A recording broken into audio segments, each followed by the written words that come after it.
Picha tunazoziona ni zake Duncan Onsarigo aliyekuwa mwanafunzi katika shule ya upili ya Nyakoiba kuanzia mwaka 2011 hadi 2015 ambapo alimaliza na kufanya mtihani wake wa KCSE kutoka shule hiyo ya Nyakoiba na kujiunga na chuo kikuu cha Kisii ambapo alisomea shahada ya ualimu.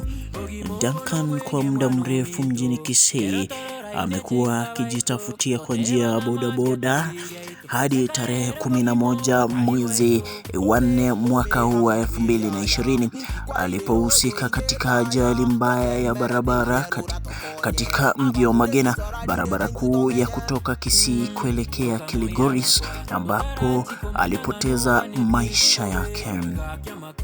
Marafiki, ndugu na jamaa zake wamemlilia Duncan, hasa waliosoma naye katika shule ya Nyakoiba kwenye mitandao mbalimbali ya Facebook, WhatsApp, Twitter, Instagram na mitandao mingineyo.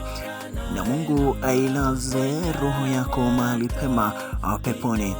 Tunawatumaini kwamba tutakutana nawe siku moja. Lala salama.